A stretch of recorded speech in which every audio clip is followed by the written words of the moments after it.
കർത്താവ് പറഞ്ഞത് ആ വരാൻ പോകുന്ന ഒരു അന്ത്യകാലം കയ്യിൽ പൊക്കണം കരുതിക്കോ, മടിശീല കരുതിക്കോ. നീ വാളില്ലാത്തവൻ വസ്ത്രം വിറ്റു വാള് കൊള്ളട്ടെ എന്നാ പറഞ്ഞത്. ഉടനെ പത്രോസ് ചോദിച്ചു, ഇവിടെ 2 വാളുണ്ട് കർത്താവേ, എന്ന എടുത്തോന്ന് പറഞ്ഞു. അയ്യോ, വാളെടുത്തവൻ വാളാൽ മരിച്ചു പോകും, അതുകൊണ്ട് നീ വാളെടുക്കണ്ട എന്നൊന്നും കർത്താവ് അവിടെ പറഞ്ഞിട്ടൊന്നുമില്ലടാ. എടുത്തോ, കാരണം ഇത് അന്ത്യകാലഘട്ടമാ. ഇത് സാത്താനിക ശക്തികൾ ഇളകി വരാൻ പോകുന്ന കാലഘട്ടമാണ്. അന്ത്യകാലഘട്ടം എന്ന് പറയുമ്പോഴത്തേക്ക് പത്രോസിന്റെ കാലഘട്ടത്തിൽ നടന്ന സംഭവത്തെ കുറിച്ചല്ല കർത്താവ് പറഞ്ഞത്. എടാ വിവരം കെട്ടവനെ, മനസ്സിലായോടാ? അന്നത്തെ കാലഘട്ടത്തെ കുറിച്ചല്ല കർത്താവ് പറഞ്ഞത്. കർത്താവ് പറഞ്ഞത് അന്ത്യകാലഘട്ടം എന്നല്ല, ഈ കാലഘട്ടത്തെ, ഇപ്പോൾ നടക്കുന്ന ഈ കാലഘട്ടത്തെ ഓർത്തിട്ടാ കർത്താവ് അന്ന് വിളിച്ചു പറഞ്ഞത്. കയ്യിൽ വാളുള്ളവൻ വാൾ കരുതി. കാരണം വാളെടുത്തവൻ വാളാലെന്ന് പറഞ്ഞപ്പോ നീയൊക്കെ എങ്ങനെ പ്രസംഗിച്ച് പഠിപ്പിച്ചു വെച്ചത് നാട്ടുകാരെ മുഴുവനും? അയ്യോ, വാളെടുക്കരുത് കേട്ടോ, വാളെടുത്തു കഴിഞ്ഞാൽ അവൻ വാള് കൊണ്ട് മരിച്ചു പോകും. പിന്നെ എന്തിനാ അപ്പൊ കർത്താവ് വാളെടുക്കാൻ പറഞ്ഞേ? കർത്താവിനെന്തേ ഇടയ്ക്കിടയ്ക്ക് അമ്നേഷ്യ? നമ്മളെ ജെറൂസലേം അമ്മായിയാണ് വാളെടുത്ത് പറഞ്ഞയച്ചതാണ് ഇറാനിലേക്ക് ഇസ്രായേലിലെ മൊത്തത്തിൽ. നിങ്ങൾ പോയിട്ട് വാളെടുത്ത് വെട്ടാൻ പറഞ്ഞിട്ട് അപ്പോഴാണ് ഇറാന്റെ പിന്നെ ബാലിസ്റ്റിക് മിസൈലും അതുപോലെ ഫത്താഹൊക്കെ കൊണ്ടുപോയാണ്ട് ഇവിടെ കണ്ണുമുമ്പിൽ നേരെ ഇങ്ങനെ വീണിട്ട് ഇങ്ങനെ അടിപ്പൊടി പതരുന്നത്. അപ്പോഴാണ് കരച്ചിലങ്ങ് തുടങ്ങി.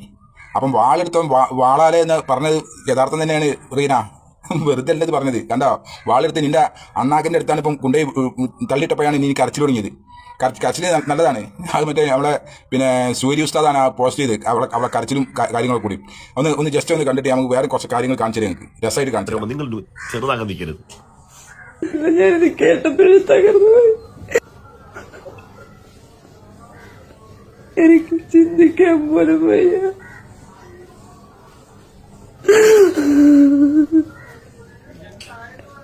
ഇറാനെ ഒരു കാര്യം പറഞ്ഞേക്കാം, ഇതൊരു വെല്ലുവിളിയല്ല, ഇത് കോൺഫിഡൻസ് ആണ്. അപ്പൊ സൂര്യ ഉസ്താദിന്റെ പോസ്റ്റാണ് കേട്ടോ. അപ്പോൾ പുള്ളിക്കാരൻ പറഞ്ഞത് പിന്നെ ആകെ പേടിച്ചിരുന്നത്. കാരണം പേടിച്ചെന്ന് മാത്രമല്ല, ഇവള് മുള്ളിന്ന് ശരിക്കും മുള്ളി, പാവം. വാളെടുത്ത് പറഞ്ഞതാണ്. അതന്നെ അറിയാ പറഞ്ഞത്, വാളെടുത്തോ വാളാലെ എന്ന് പറഞ്ഞതാണ്.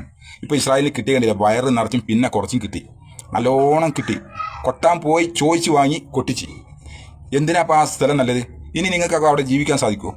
മൊത്തത്തിൽ തരിപ്പണമായി ടെല്ലവീവും ഐഫയൊക്കെ ഫുള്ള് പൂർണ്ണമായിട്ട് നശിച്ചെന്നാണ് പറഞ്ഞത്.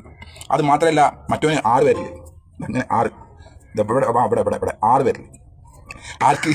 തെമ്മാടിക്ക് 6 പേരിലുള്ളതാണ് പോസ്റ്റ് ചെയ്തത്. കണ്ടില്ല, 6 പേരിലുള്ള തെമ്മാടിനാണ് ഇപ്പോൾ കാണുന്നത്. ഇതുവരെ 5 പേരിലായിരുന്നു, പെട്ടെന്ന് ഒരു പേരിലങ്ങ് കൂടി. നേരെ പിന്നെ ജൂതന്മാർ കൊണ്ടാണ് ഇട്ടെടുത്തത്, അവർ പേരിൽ ഏറെ. അപ്പോൾ AI കൊണ്ട് ഉപയോഗിക്കുന്നതൊക്കെ അവരാണ്. ചെന്നതും കാര്യങ്ങളും ഒന്നും പുറത്തേക്ക് വിടാതെ അമക്കി വെക്കുകയാണ്. അമക്കി വെക്കുന്നത് നല്ലതാണ്, നല്ലോണം കിട്ടീന്. വയറ് നിറച്ചും പിന്നെ കുറച്ചും കിട്ടി, പാവത്തുങ്ങൾക്ക് നല്ലോണം കിട്ടി. ചോദിച്ചു വാങ്ങി, ഇറന്ന് വാങ്ങിയതാണ്. അപ്പോൾ ഇറാനെ ഏതായാലും പിന്നെ കൊറിയയും പിന്നെ അതേപോലെ ചൈനയൊക്കെ പിന്നെ റഷ്യയൊക്കെ സപ്പോർട്ട് ചെയ്തതോടുകൂടെ അവർക്ക് ലേശം ഊർജ്ജം നൽകി എന്നുള്ളതാണ്. അവർ സപ്പോർട്ട് ചെയ്ത് നന്നായിക്കാണ്. പക്ഷേ നമ്മളെ രാജ്യത്തിന് ഇന്നലെയും വിട്ട് 2 കപ്പലെന്നാണ് പറഞ്ഞത് നമ്മുടെ രാജ്യത്തിലേക്ക്. കാരണം നമ്മളെ ഗതി ആലോചിച്ചിട്ടാവും. അത് അവരെ ഔദാര്യമാണ്. ഞാൻ ചുരുക്കം പറയുകയാണെങ്കിൽ ഇറാൻ്റെ ഔദാര്യം കൊണ്ടാണ് ആ കപ്പലിൽ കയറി പോകുന്നത്. അതല്ലെങ്കിൽ മറ്റുള്ള രാജ്യങ്ങൾക്കൊന്നും പോരാത്തതുപോലെ നമുക്കും പോരാൻ പറ്റില്ല. പക്ഷേ ആ ഇന്ത്യ ഈ അവരെ പരമോന്നത നേതാവ് കൊല്ലപ്പെട്ടിട്ട് പോലും ഒന്ന് ആ പ്രശ്നത്തെ അപലപിക്കാൻ പോലും തയ്യാറായിട്ടില്ല എന്നുള്ളതാണ്. അതാണ് ഏറ്റവും വലിയ കാര്യം. ആ നാടിനാണ് അവർ ഔദാര്യം കൊണ്ട് അവർ കപ്പലും മറ്റുള്ള സംഗതികൾ ഇന്ത്യൻ്റെ കയറ്റി വിടുന്നത് എന്നാണ് നമ്മൾ ആലോചിച്ച് നോക്കണം. വേറെ ഏതെങ്കിലും ഒരു ഈ സമാധാന മതക്കാരാണെങ്കിൽ, ഇവർ പറഞ്ഞ ഈ ജൂത സമാധാനക്കാരാണെങ്കിൽ കയറ്റി വിടുമോ? ഒന്ന് ആലോചിക്കുക നിങ്ങൾ. ആർക്കെങ്കിലും കയറ്റി വിടുമോ?